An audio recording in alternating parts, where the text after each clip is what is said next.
Welcome, everyone, to the review of Chainsaw Man Chapter 89 and Chapter 90. Jumping right into it, we're back with the ever-suffering Kobeni, who is still dancing. How long has she been doing that anyway?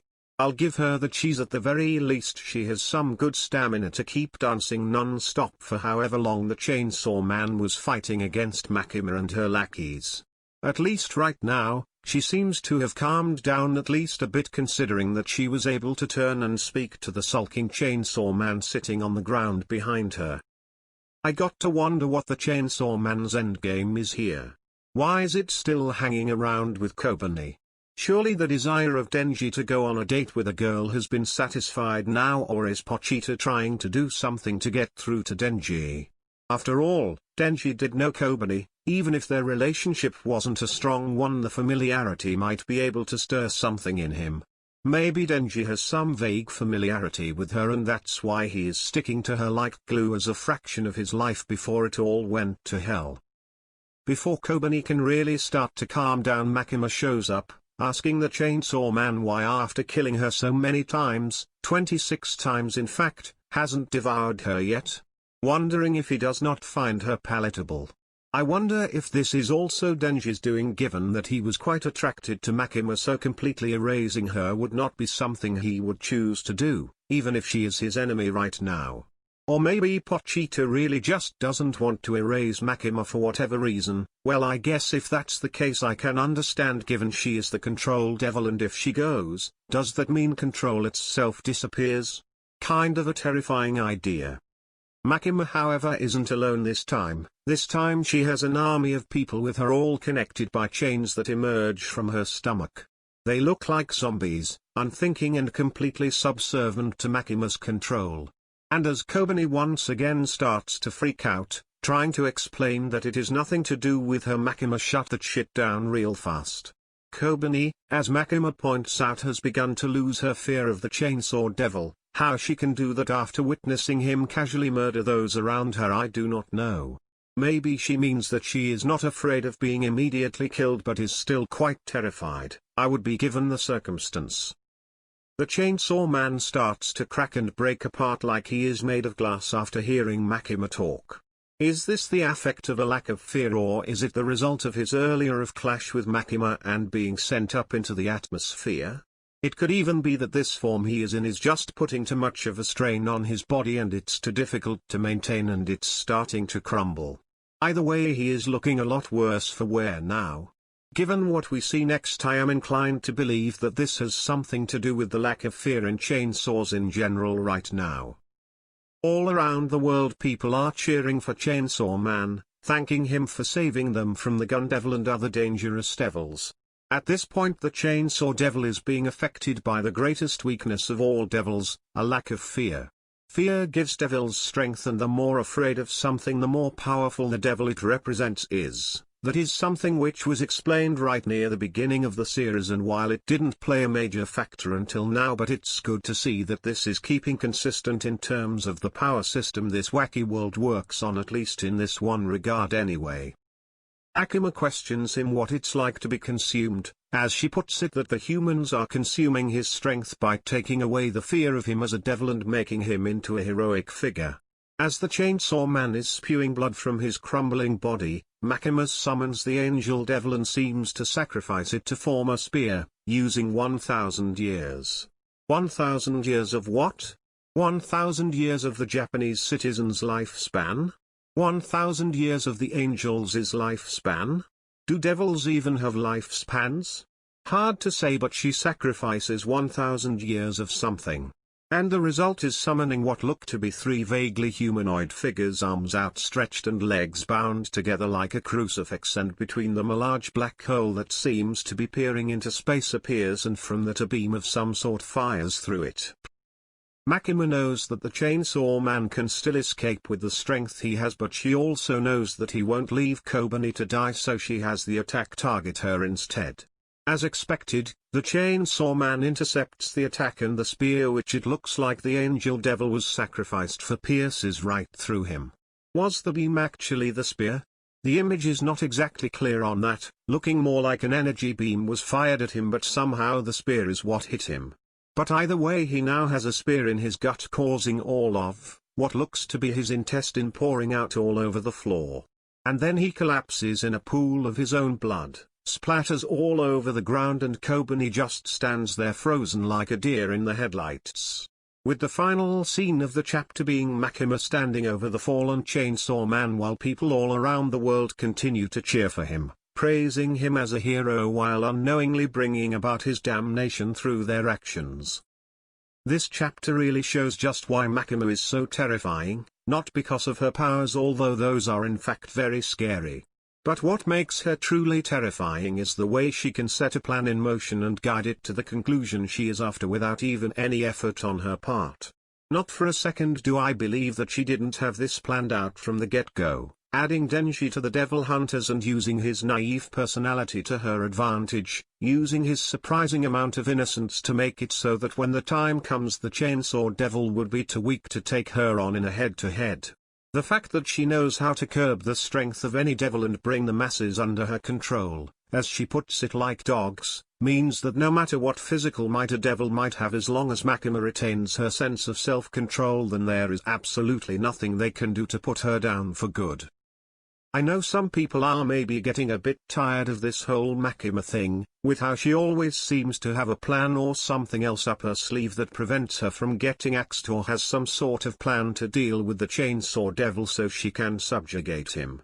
But from my viewpoint, I really like the fact that Makima is this underhanded and well thought out individual. Too often in manga I find the villains will have a big scheme, but the way they get to that is so direct and blunt that it leaves a lot to be desired in their planning. If something went wrong with just one step of their scheme, the whole plan fails. That doesn't happen obviously, because if it did then there would be no plot.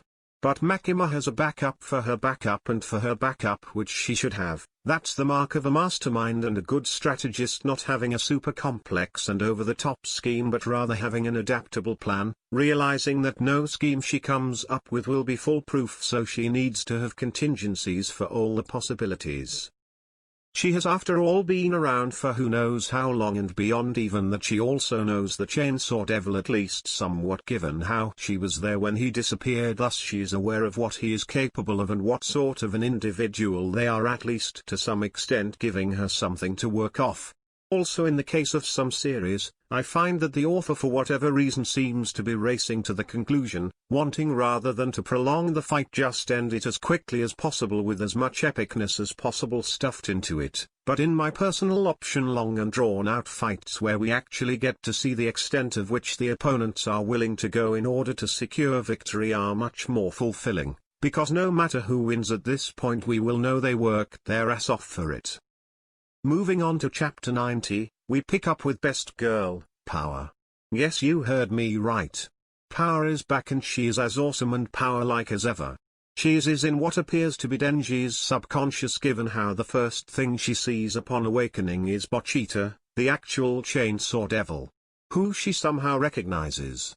Did Denji ever tell Power what Pochita looked like? I don't remember. Might have to go back and reread the series to check on that, but for now she does indeed recognize the Chainsaw Dog. Power seems to be drained of vigor and is slow to pick herself up as Pochita asks for her to save Denji. Glad to see that despite all the craziness and the rampage that the Chainsaw Devil is going on, Pochita still wants to help him. Do not know if it's because of their pact or out of genuine concern for him, but for whatever reason he does in fact want to help Denji out. Power is quick to point out that she is dead, blown apart by Makima. And Pochita is quick to point out that Power is talking to him, so she can't be dead, causing Power to groan audibly as Pochita explains how she is there with him. This isn't the original Power, or more accurately this is a Power that has been existing inside of Denji since he drank her blood that one time. Considering that Power is the Blood Devil, her blood, even when consumed by another devil still containing her essence, is at least somewhat understandable, more so considering that Pochita exists inside of Denji, so it seems like the Devil Dog has some sort of say over this Power's awakening inside of Denji. This could be a special circumstance among special circumstances, so we probably shouldn't expect something like this to happen again. But I do wonder, did the original Power get sent back to hell? Does that mean there is now two Powers running around, one on Earth and one in hell? Would that be something?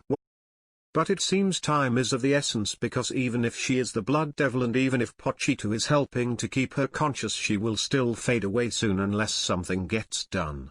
So Pochita tells her to consume his flesh and reincarnate as an actual devil. Eating the flesh of a powerful devil strengthens the one consuming it. Pochita asks her one last time if she will save Denji, and Power gives a very power-like response, full of enthusiasm and that signature power charm that makes me love her character so much, declaring herself Denji's partner. It's such a wholesome scene. We have seen how those two really are just like siblings, taking care of one another and using each other as a support mechanism in this screwed up world. Then we transition back to the outside where Makima is moving towards the seemingly unconscious Chainsaw Man, but before she can get close enough to do anything, suddenly bursting out of the chainsaw mouth in a spew of blood is the demonic, twisted form of the Blood Devil, Power laughing excitedly as she causes spikes to erupt from the bloodstream of Makima and her servants, declaring herself to be the strongest, the #1 devil. It's good to see despite being killed she's still got that charming arrogance and that overconfidence which is sure to get her into trouble but just makes her so damn endearing. Makima gives away 100 years of lifespan to summon forth weapons to attack Power, but this new demonic form of our favorite Blood Devil isn't just for show. She summons forth her own weapons made of blood and fires them at Makima, Gate of Babylon style, ripping Makima apart while declaring herself to be the #1 and that Makima is trash. Never before have I felt more in touch with a character than when Power said that. I 100% agree. Makima is trash, overpowered, incredible, amazing and beautifully written trash. A trash person, that is. Damn, do I hate her so much. And lo and behold, Power is the first person to seem like she has legitimately gotten under Makima's skin, causing her to frown and even call Power a bitch. Ha ha ha ha, yes. I'm so happy to see that someone can get under her skin, but my excitement gets quickly demolished as Makima calls forth the zombie devil from the first chapter along with his zombie horde to attack Power. I guess all devil are immune to its power as its horde starts to tackle Power and bite into her flesh, causing her to cry out in pain. And then, bang! Makima blows off her left arm. Well, I guess it's better than her getting completely exploded. That would fucking suck to see her die again, especially after this whole revival. As Power tries to move away, Makima takes the time to question her, wondering how despite having been killed she is alive in front of her eyes. She demands to know how this is possible. Guess that means Makima isn't as all-knowing and as insightful as she seems, which is good. A well-planned villain is cool, but a villain who just knows everything doesn't leave room for the protagonists to actually defeat them without it seeming like an ass pull on the author's part. Power decides to try her luck grabbing onto the Chainsaw Man and flee. But Makima's not going to give her a chance as she once again shoots her finger gun at her and Power falls to the ground, dropping the Chainsaw Man. Makima claims that if Power gives back Denji then she will be spared, allowed to live as Makima's pet. At first Power looked genuinely concerned, only to flip that real quick as she holds up the Chainsaw Man to Makima, declaring she was just trying to capture him for her. Makima is once again taken aback by Power's choice but smiles anyway and gives her a demeaning compliment, calling her a good girl while Power laughs gleefully, and we get a shot of Pochita's sweat dropping and calling Power a traitor, and that is where chapter 90 ends. I would probably be more annoyed or upset at this if it weren't so in Power's character to switch allegiances like this and to always try and get out of trouble at others' expense. But what now? I don't think that Power was brought back just for the sake of becoming one of Makima's horde, otherwise it seems like it's a waste of a character, although we already know that the author has no issue killing off characters who still have unresolved plot threads, so Power becoming a faceless devil under Makima's control isn't out of the question. There is few series like Chainsaw Man where the characters can be so true to their established character while still surprising you in their actions. For instance, Naruto wouldn't give up on Sasuke no matter what, Deku won't stop trying to be the greatest hero no matter the odds, but in Chainsaw Man a character like Power, who is shown to go to great lengths for the things she cares about, can also turn around and betray those things without even batting an eye, without it seeming out of character. that speak to me of a multifaceted character with flaws and a threshold at which she will not risk her own life. And to me that is a lot more relatable than someone who pushes through no matter the cost to themselves. Well, that's chapters 89 to 90 out of the way, and now we wait to see what crazy direction the series takes next. Have a wonderful day or night whoever you are and wherever you are. The Anonymous Weeb signing out.